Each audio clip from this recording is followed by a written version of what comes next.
About yourself and what you're up to now. We'll get going from there. About myself? What? 5'1", 150 pounds? What do you want to know? Divorced, no kids, 4 dogs, what? Still acting once in a while. I still do movies and TV shows and stuff like that. So I'm still active, and I also have a charity called A Minor Consideration for Child Labor Laws. Oh, so that's I'm the awesome. president of that. Tell me about that. I don't think we talked about that last time in Shreveport. Well, most people, they think that kids that are on television are all taken care of and they're all financially stable and they get paid for everything, and that's not the case. Most reality kids on television get paid nothing. Their parents get all the money and they're just sort of there. And that's wrong. And 42 of the 50 states have no working laws for children in show business. Now, if any of you have kids and they want to work at McDonald's, they need to get a work permit, get the school to sign off, their parents to sign off. But if they work in show business, there's nothing. Zero. You can just have a kid basically show up and work. So there's just no protection. You know. That's a good thing that you started then. Actually, I didn't start it. It started 27 years ago. Oh, yeah? Yeah, Paul Peterson, who was an actor on a show called The Donna Reed Show, he started it. Oh, yeah. And Paul's just getting a little bit older, and he wants to kind of hand the reins down to the next generation.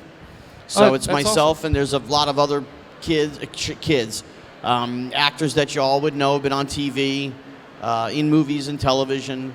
And we're sort of taking the reins over and trying to move forward with a lot of things. Awesome. Let's talk about you. Obviously, we want to talk about Christmas Story.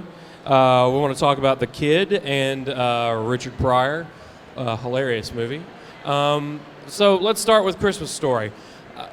How did you get the role in Christmas Story? Basic audition, but it really wasn't an audition. I had already done The Toy with Pryor and Gleason and a movie called Kidco, and the week before I met Bob Clark, the director of Christmas Story, The Toy came out in the theaters and Bob saw it. And he knew he wanted me for the film. It was just to sit down, hey, how you doing? Nice to meet you. And we just talked. He just wanted to know if I was an egomaniac or just a regular good guy. And when he saw my personality, he was like, okay, it's nice to meet you. And before I even got to my agent's office, I had the job. Wow. It was not a hard audition. There was nothing. There was no dialogue. Don't read this. He just wanted to talk to me. That was it. Awesome. Obviously, Christmas Story is arguably one of the most popular Christmas movies of all time. Lots of folks play it around the clock, Christmas Eve, 24 hours a day. Sometimes it's just fun to watch in the middle of the summer. It's a really good movie. Stage adaptations of the play. Let's talk a little bit about your character. Flick is an interesting character. I think that everyone knows a guy like Flick. He's kind of a little rough around the edges and maybe not quite what he seems. Obviously got himself in a little bit of trouble. How did you prepare for this role going into the movie, knowing that you're not the same character type as Ralphie, you're not the same character type as the old man. You really got to find your own person. How did you prepare for that? In this case, really nothing. I mean, that sounds terrible, but Bob Clark picked personalities, and he just wanted us to be us. That's what he wanted. So if you see every kid there, we just had all different personalities. I mean, Peter was sort of the quiet type. R.D., who played Schwartz, he was kind of like the, yeah. He was that kind of type. The two bullies, not that they were bullies in real life, but their personas and their bodies spoke more than their words. And then when they just opened their mouths, it just kind of, magnified their characters. My character was just fun. I mean, Flick was just a regular kid who liked to pull jokes and pranks and have fun, and that was pretty much me. So, preparing for it, it was just learn the 16 lines of dialogue I had, over the course of 6 weeks, and it was a vacation. I mean, it really was, as far as shooting-wise. A frozen vacation. A frozen vacation, yeah. You know, people ask me all the time, "Oh, you had fun making Christmas Story?" I'm like, "No, not really." You know, you go in 25-degree below zero weather for 6 weeks and tell me that's, you know, fun. That's really fun, yeah. Yeah. So it's great that you guys got to just sort of be yourselves. That's really interesting, especially that gives an interesting perspective thinking back on the movie and the characters in the story. The movie, when it came out, it's almost like this movie had to grow on people. I mean, you can't you can't say Triple Dog Dare You to anyone without them really understanding what that is. I mean, like everybody, it's just a pop culture reference that's never going away. Did you guys have any sense of like maybe the legs of this movie, where it would go when you were doing it? I mean, I know you were a child, but nobody had any sense of what was going to happen. You know, it was a small movie, a $5 million budgeted film. The studio really didn't want to make it. Bob Clark blackmailed them into doing it because he had done a movie called Porky's, and they really wanted Porky's 2, and he really wanted Christmas Story. So he basically said, "I'll do this, you'll do that." And they fought him every inch of the way, had no faith in it at all, were never even going to release the movie. They were going to stick it on the shelf. And Bob and Darren McGavin basically went to do a buyout of the film, and MGM finally said, fine, we'll put this damn movie out. Leave us alone already. They put it out, very little advertising, and it was just word of mouth. That's what really, it started in one place, and it was just word of mouth. And by the end of the third week, Rambo 3 was coming out and took most of the theaters we had. And it went into the video vault. And within a year after it came out on video, the cult following started. It was, you know, "Hey, have you seen this movie?" "No." "Well, here's my VHS copy." And people were passing the VHS copies Your around. VHS copy. And that's what they did. Huh. It's one of those movies that you see it once, you immediately, as a person, find a way to connect with it. I connect with this movie now as a dad a lot differently than I did as a kid watching this film. How was that the intent? Was the intent to be able to show over the course of the film? You know, this is really what it's like to experience Christmas and getting something you really want as a kid, and then that joy as a parent. You know, I mean, that's what I take away from it. What do you take away from it now that you're, far removed from it than you did as a kid, even after you saw it for the first time? It's a multi-level movie.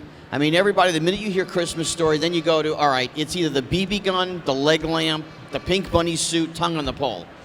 But realistically, the film is a relationship film between Ralphie and his dad, and him gaining the respect of his dad as a teenager so that he can get his Red Ryder BB gun. The BB gun is just it just facilitates what the item is for the dad's respect. It's that thing that gets you there. It's that thing. You know, it's what he wanted to, and he loved it, but it was about dad's respect. And it's really, again, it's the relationship between all of them and all of us. You know, Melinda's thing is very, the mom is very sweet and very kind, and her relationship thing is with Randy, with the little brother. You know, coddling him and making him feel good, and, it's okay, and, oh, you want to sit underneath the sink? You want some milk, and she gives him the milk, and then she closes him into the sink. Who does that? But it's the cuteness of it.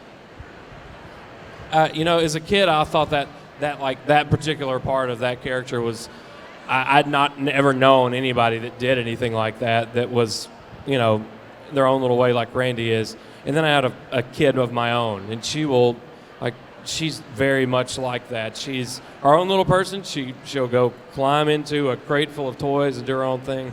I think it's a great look at the family, and not just like, hey, your traditional family with a mom and a dad and 2 kids, but like just the look at a family overall. Whatever it is that makes up your family, you can identify with that because, obviously now I do take a lot a lot of things differently from this movie than I did as a kid, that I never even could possibly see. Like, for instance, when Ralphie goes to help the old man change the tire. You know, as a kid, you're focused on Ralphie, like he's changing this tire. And now as an adult, like, wow, he let him do that. Like, he gave him that ability, that trust to get him out there and do it. And maybe Ralphie was a little more grown than he realized. I mean, actually, it's the mom. It's the mom, It you know, who pushes him to do says, it, yeah. sure, go help your father. Okay. So it was her kind of getting to the point where she sees he's getting big enough. Yeah, you want to go? Go ahead. You know, see you help your father. And then when he shows up out there, you know, what are you doing here? Yeah. Well, mom thought I could help. Oh. Okay. Okay. Hey, well, you hold this. So now he gives him a job right away. Right. I love this movie. It's one of these movies that I think that I'm going to always love. I mean, it's like I said, the pop culture connotations are just ridiculous. Is it odd to you to see? I mean, like, they made the house into a museum, which I think is just really cool. You know, I mean, there are several other iconic movies that, you know, have festivals and large gatherings, you know, based on their property. Like, for instance, The Big Lebowski, Dude Fest, one of the coolest things you could ever possibly imagine. If you're a fan of Lebowski, you should go to Dude Fest and hang out with the dudes. But I mean, like, Christmas Story has been, you know, saved in that same category as The Big Lebowski, as Superman, as, you know, other really large, maybe more well-known films. How is that for you as an actor in this film, even though you were just a kid, to see it now? How does it feel to have the house? Oh, no, how does it feel to, like, know that, you know, I mean, this movie is almost... Who's seen Spaceballs? Okay, you ready? Merchandising, where the real money from the movie is made. Spaceballs 2 That's the whole point of it. 2017. You know, pre-2003, there was nothing, okay? And Brian, who bought the house in Cleveland, he sort of started that process. And he's the one, actually, he got the first okay from Warner Brothers to make leg lamps, or to make the leg lamps. Oh, okay? wow. So he got a get out of jail free card. I don't know if nobody probably know the story, but he sent them, you know, he called them up and said, I want to make leg lamps. And they laughed at him because they figured the movie's, you know, 20 years old. Nobody's doing merchandising. Forget this. They actually gave him, on Warner Brothers letterhead, you have our permission. Make all the leg lamps you want. God bless. Enjoy. No license, no merchandising cost, nothing. They said, here, go ahead, have a nice day. So they gave that to him.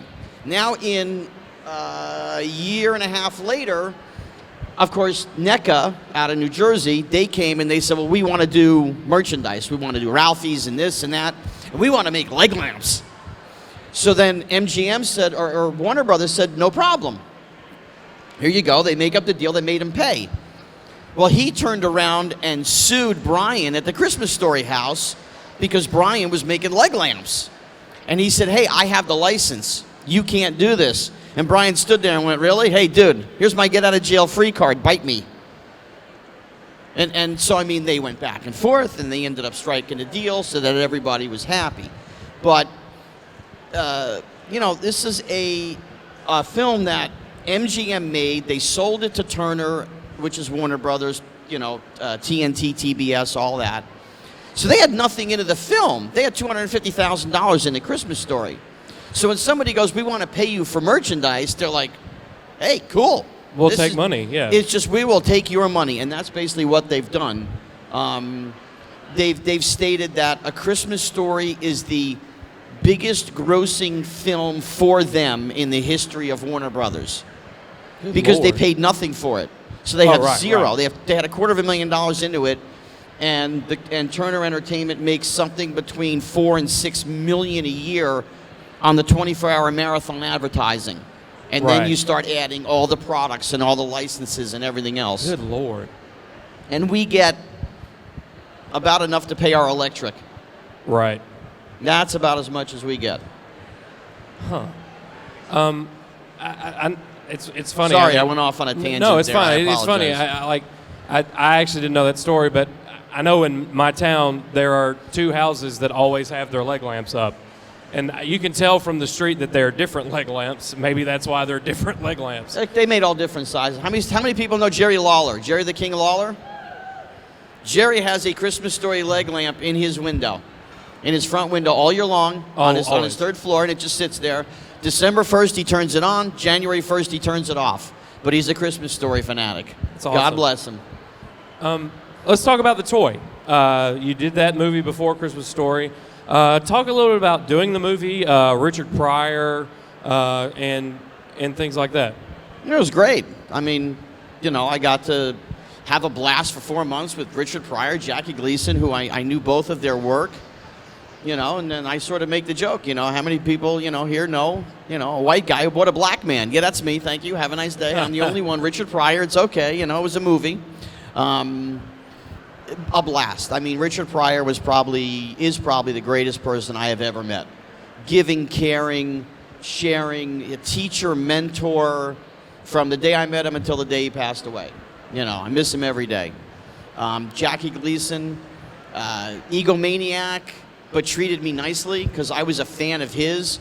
So I was 4'5". I weighed 50 pounds, 54 pounds, and I did Sheriff Buford T. Justice from Smokey and the Bandit. And he thought it was funny. He loved it. He thought it was great that I was this big and I could do him.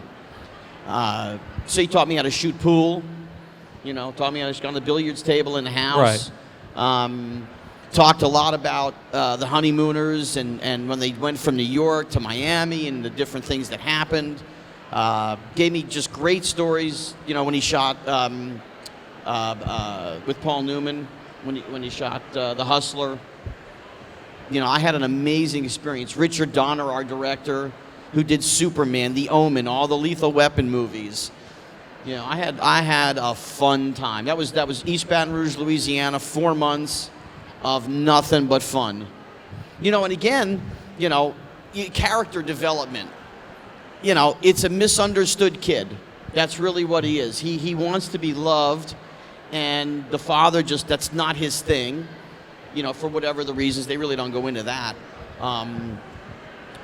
But they wanted me to have fun with Richard for 90% of the movie and just be kind of like, for 10% of the movie. Right. And that was me. I had fun. Anybody here see the other film I did called Kidco? Few people? That's really me. I swear to God. I had a golf course 6 houses down from me. And I used to go in the woods with friends of mine and get the golf balls and put them in an egg crate and sell them for 50 cents a ball. Bring out the lemonade stand and do all that stuff. So when I saw the role of Dickie Cessna and what this kid did, I told Ron Maxwell, who is the director, I said, have you been following me, dude? Because this is what I do every summer. This is me. And he asked my dad about it. And my dad's like, yeah, that's what he does every summer. He'll get into the pond and go fish out balls. So this whole story about Kidco and what they did, I mean, that's really a family in California and what they did. But it was totally me.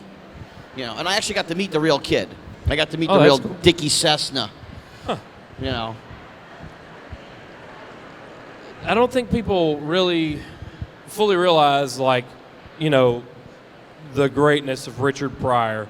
There's 2 of them. Oh, yeah. There's 2 Richard Pryors. Uh-huh. There's the before he burned himself up and the after he burned himself up. Before he burned himself up, he was a wild, crazy, coked out, crackhead, boozer, womanizer, and you can just add every other thing you want to add to it. And that was Richard. Okay? Didn't care about anybody. Didn't care how much money he spent. Nothing. Then there's that change, that switch. If any of you have Showtime, they have a documentary special called Richard Pryor, Omit the Logic. And it's all about everything. And they tell the whole story of, his friend bodyguard was in the house when he burned himself up. And they saw this video of these monks.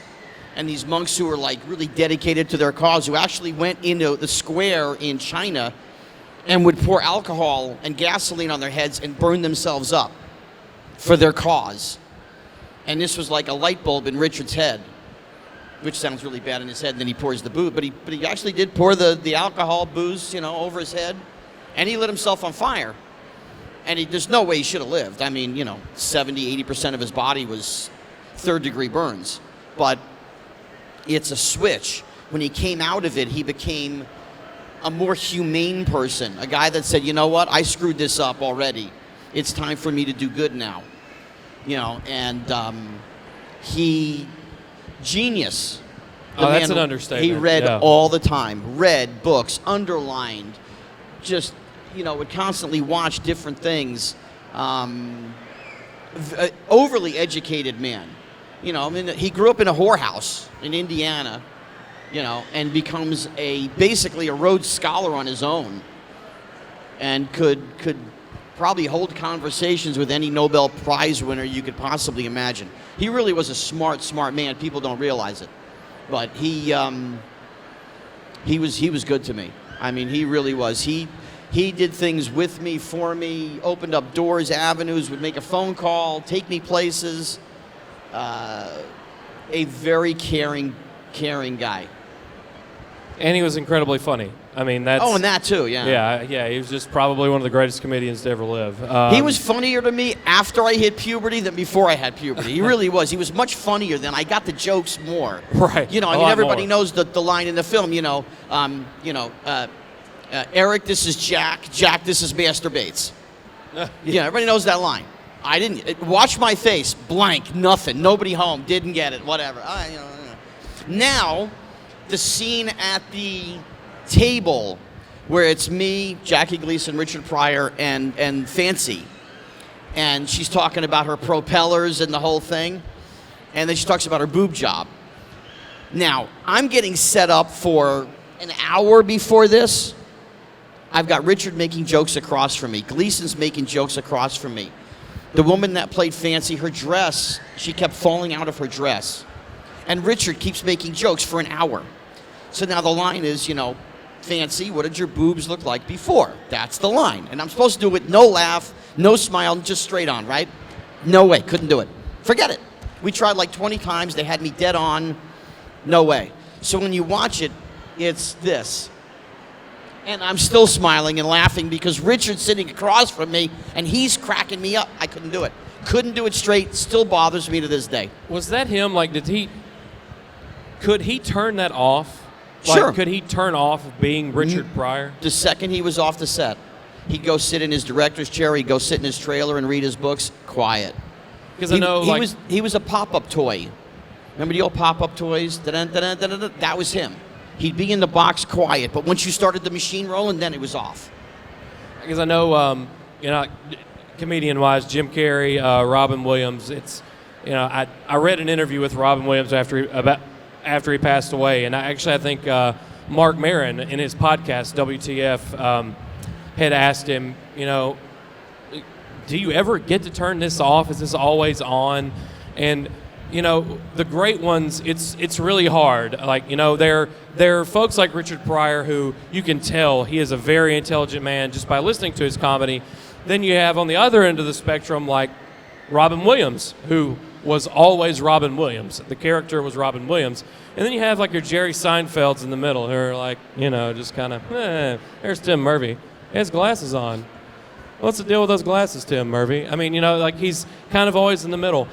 Pryor always seemed to me like he was always on. I thought about that after we did our show in Shreveport, and I thought, I've got to ask Scott if Pryor was like that, if he was always on. But it's interesting to know that like he could just turn it off. Well, really, all of them can. It just depends on situations. I was fortunate enough that I worked at the Comedy Store in the late 80s in L.A.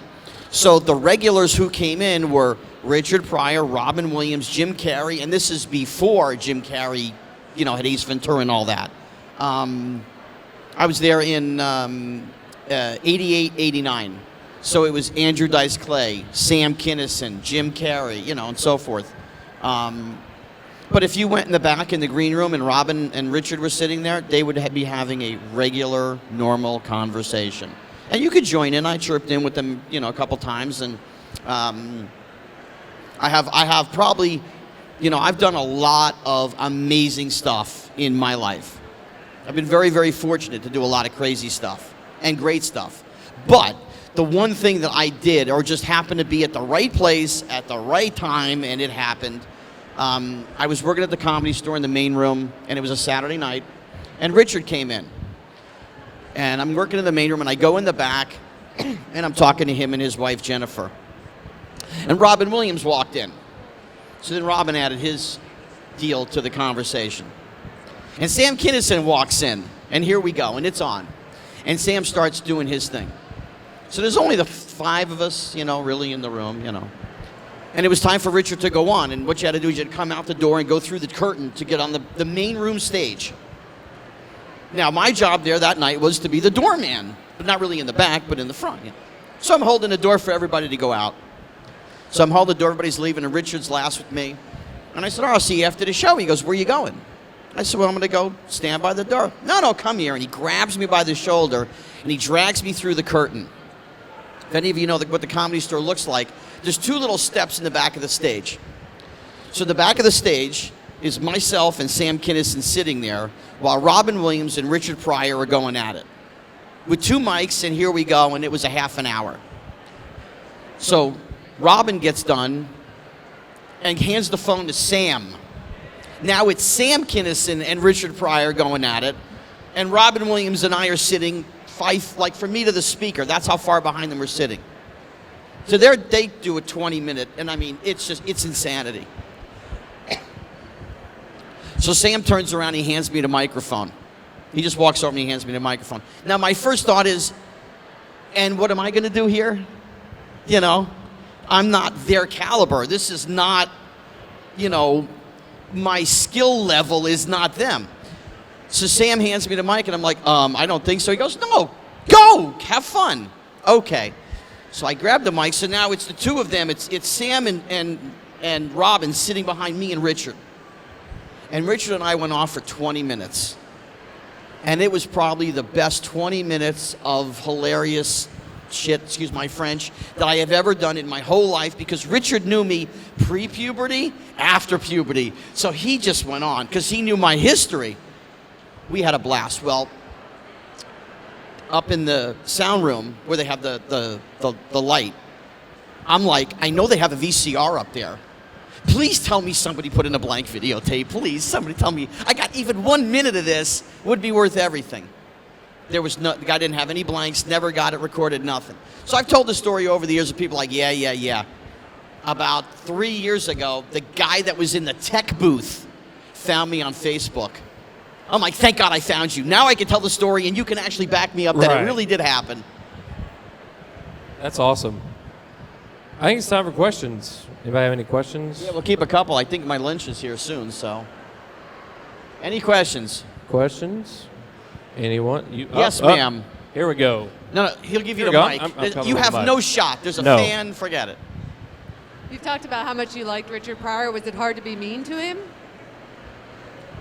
I really wasn't mean to him. I mean, the stuff like the oatmeal and all that, that wasn't even me. You could just see me in one shot going like this, but the string wasn't attached to nothing, and then they just did it, afterwards.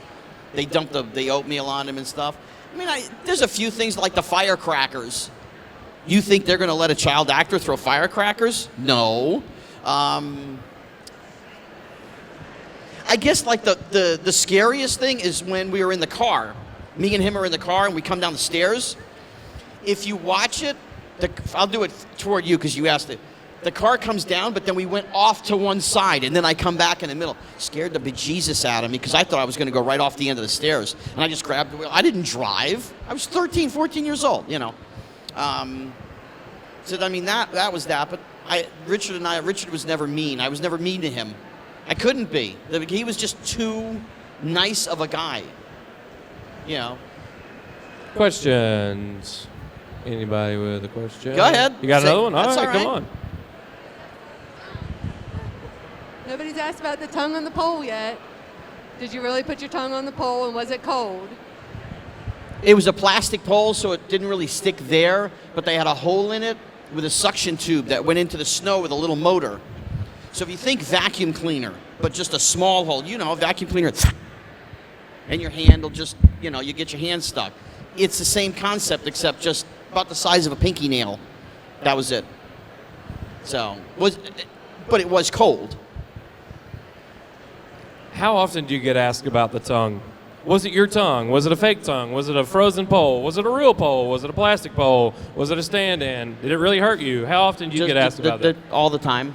You should get a little card. Our friend Tim, he has a podcast, and he was talking about Tom Wilson, who played Biff Tannen in Back to the Future, and Tom has a card with like all the answers to the questions people always will just ask him. You should just get you a little card that has everything you need to know about the pole on it.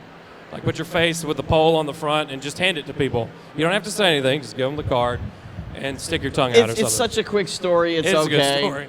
You know, if people appreciate it that much, great. They come over and they get an autograph and whatever, and it helps me feed my dog and pay my mortgage. I can give them the 2 minutes of telling them, about the pole and how cold it was. Anybody else? Questions? Oh, all right. Here we go.